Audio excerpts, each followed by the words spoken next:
तो आपको बता दें कि आज देश के उपराष्ट्रपति पद का चुनाव हो रहा है। सीपी राधाकृष्णन और सुदर्शन रेड्डी के बीच में मुकाबला है।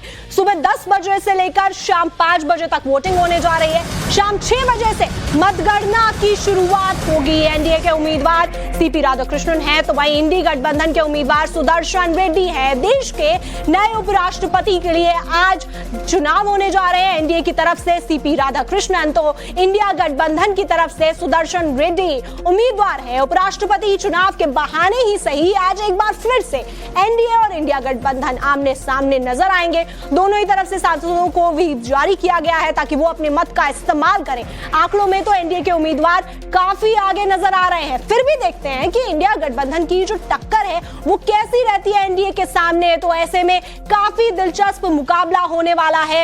एनडीए के उम्मीदवार सीपी राधाकृष्णन, तो वहीं इंडिया ब्लॉक के उम्मीदवार सुदर्शन रेड्डी आमने सामने आने वाले हैं और ऐसे में दमखम दोनों ही तरफ से जो गठबंधन है वो दिखाते हुए नजर आएंगे।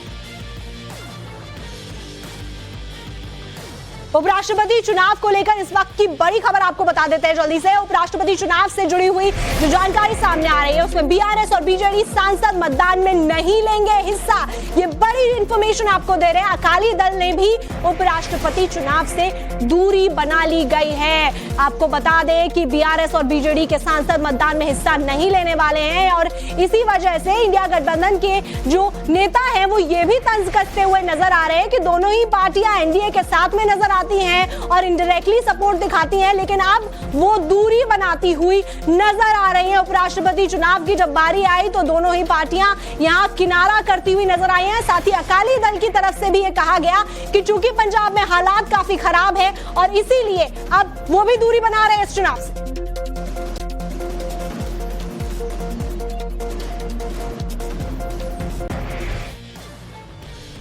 आज होने वाले उपराष्ट्रपति चुनाव से पहले एनडीए पक्ष के उम्मीदवार सीपी राधाकृष्णन लोधी रोड के राम मंदिर पहुंचे और उन्होंने पूजा अर्चना की है। पूजा अर्चना करते हुए नजर आए हैं सीपी राधाकृष्णन। उनकी तस्वीरें भी सामने आई हैं कि वो मंदिर में जाते हैं। लोधी रोड में राम मंदिर है और वहां जाकर उन्होंने पूजा अर्चना आशीर्वाद ली है, जो कि आज मतगणना हो।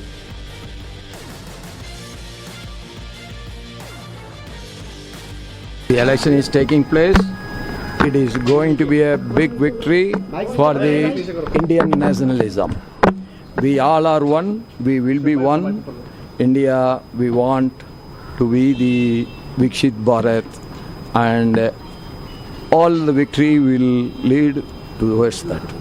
नासिर साहब, पूरी स्ट्रैटेजी हमने देखी उम्मीदवार की घोषणा से लेकर अलग अलग राज्यों में दौरे को लेकर पार्टियों से बातचीत करना, पत्र लिखना। आपको लगता है कि जो आंकड़े हैं, जो फासले हैं जीत के, वो इंडिया अलायंस पूरा कर पाएगी? जीत तक आप लोग पहुंच पाएंगे?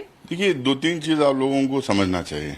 एक तो जो है ये सीक्रेट बैलेट है, दूसरा इसमें विप नहीं है, तीसरा जो है इसमें जरूरत है एक ऐसे कैंडिडेट की जो पार्टी पद से ऊपर उठ के जो है काम करे, जो नॉन पार्टीजन रहे, न्यूट्रल रहे, किसी भी पार्टी से ना रहे और कॉन्स्टिट्यूशन वैल्यूज को अपहोल्ड किए। ऐसे एक कैंडिडेट को हम लोगों ने उतारा है। एमपीज के कंसर्न्स को कैंडिडेट ने अपील किया है और सारे अपोजिशन पार्टीज मिलकर उतारा है, क्योंकि जो पिछले दिनों जो एक्सपीरियंस रहा अपोजिशन का, खासकर राज्यसभा में, उसको लेके काफी बातचीत हुई।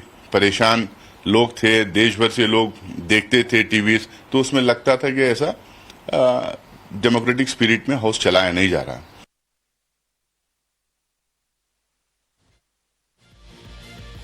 तो हमारे साथ में रंजीता झा जुड़ रही हैं इस वक्त और साथ में रविकांत राय भी जुड़ रहे हैं। सबसे पहले रंजीता के पास चलते हैं। 782 सांसद यहां पर वोट डालने वाले हैं। ऐसे में एनडीए तो बहुत आगे नजर आ रहा है, लेकिन क्या इंडिया गठबंधन टक्कर देता हुआ दिखाई दे रहा है रंजीता?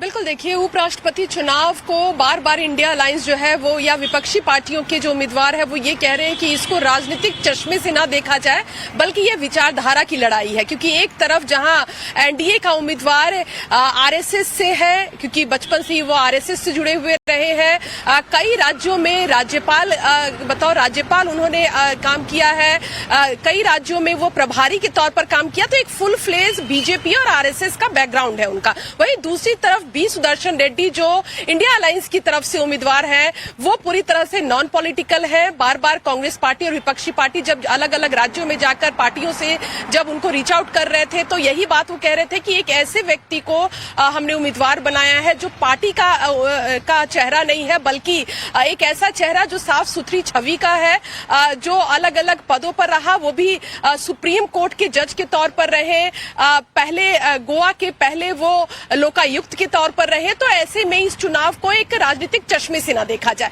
लेकिन हार और जीत जो है वो आंकड़े के फासलों से तय होता है और कहीं ना कहीं जो आंकड़े हैं वो एनडीए उम्मीदवार को जिताता हुआ दिख रहा है। और यही वजह है कि अब जो विपक्ष के सांसद है वो ये कह रहे हैं कि जो नॉन एनडीए और नॉन इंडिया अलायंस जो पार्टियां हैं वो एब्सटेंड कर रही है, वो सरकार के दबाव की वजह से कर रही है, चाहे वो बीआरएस की बात की जाए या फिर बीजेडी, और अब अकाली दल भी इस चुनाव से खुद को अलग कर रही है। तो कहीं ना कहीं आंकड़े जो है वो कम हो जाएंगे बहुमत से। 10 से 6 के बीच में ये चुनाव होगा और 6 बजे नतीजे तय किए जाएंगे। तो सीधे तौर पर कहीं ना कहीं उम्मीदवार लाकर एक विचारधारा की जो लड़ाई लगातार कह रही है कि ऐसे में आज आंकड़ों की तरफ में नजर रहने वाली है। रविकांत, आंकड़े क्या कहते हैं? क्योंकि 427 जहां एनडीए की तरफ नजर आ रहे हैं और ऐसे में अब चूंकि बीजेडी दूर होती नजर आ रही है, बीआरएस दूर हो गई है, अकाली दल भी अब दूरी बनाती हुई नजर आ रही है।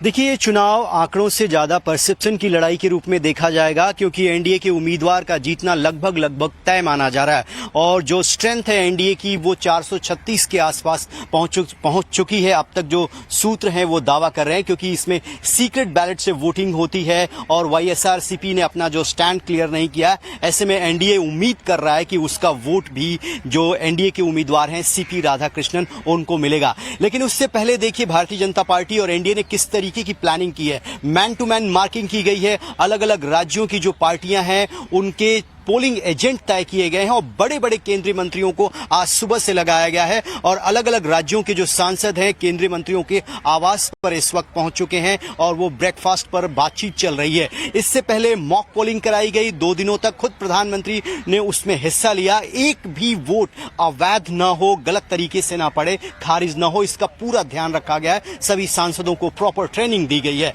ऐसे में एनडीए के उम्मीदवार का जितना तो बिल्कुल तय है, लेकिन मार्जिन कितना होगा ये तय करने के लिए एनडीए जो है अपनी पूरी यूनिटी दिखाने के लिए प्रयास कर रहा है। आप सही कह रहे हैं, परसेप्शन की लड़ाई ज्यादा है क्योंकि आंकड़ों में एनडीए बिल्कुल आगे चलता हुआ नजर आ रहा है। ऐसे में देखना होगा कि आज परसेप्शन की लड़ाई में इंडिया अलायंस कितना आगे बढ़ता हुआ नजर आता है। आपको एक रिपोर्ट दिखाते हैं। देश का अगला उपराष्ट्रपति कौन, आज हो जाएगा फैसला। सीपी राधाकृष्णन और सुदर्शन रेड्डी के बीच कड़ा मुकाबला। एनडीए और इंडी गठबंधन एक बार फिर आमने सामने। देश को आज नया उपराष्ट्रपति मिल जाएगा। सुबह 10 बजे से शाम 5 बजे तक संसद भवन के कमरे F101 वसुधा में मतदान होगा। शाम 6 बजे से मतगणना शुरू हो जाएगी। एनडीए ने जहां सीपी राधाकृष्णन को उम्मीदवार बनाया है तो वहीं इंडिया ब्लॉक ने सुदर्शन रेड्डी पर दांव खेला है। राधाकृष्णन महाराष्ट्र के राज्यपाल हैं तो वहीं सुदर्शन रेड्डी सुप्रीम कोर्ट के पूर्व न्यायाधीश। इन चुनाव में एनडीए और इंडिया ब्लॉक दोनों ओर से क्रॉस वोटिंग के दावे हो रहे हैं, लेकिन आंकड़ों पर गौर करें तो एनडीए का पलड़ा भारी नजर आ रहा है।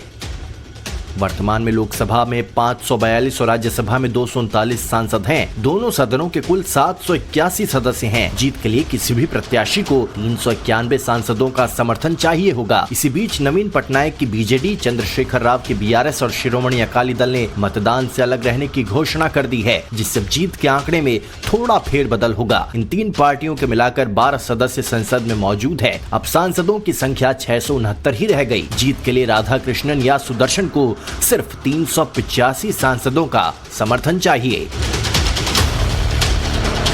एनडीए के पास दोनों सदनों में कुल 425 सांसद मौजूद हैं। इसके साथ ही वाईएसआर ने भी एनडीए उम्मीदवार राधाकृष्णन को समर्थन दिया है। एनडीए के पास 436 सांसद के वोट होंगे। आंकड़ों में देखा जाए तो एनडीए उम्मीदवार की जीत तय है। वहीं विपक्ष के उम्मीदवार बी सुदर्शन रेड्डी की बात करें तो 324 वोट ही हैं, मतलब जीत के लिए 112 वोटों का अंतर है। इसके अलावा 7 सांसद निर्दलीय हैं, जिन्होंने अभी तक किसी का समर्थन नहीं किया है। बहरहाल यदि विपक्षी उम्मीदवार के पक्ष में कुछ क्रॉस वोटिंग भी होती है, तब भी जीत काफी दूर नजर आ रही है।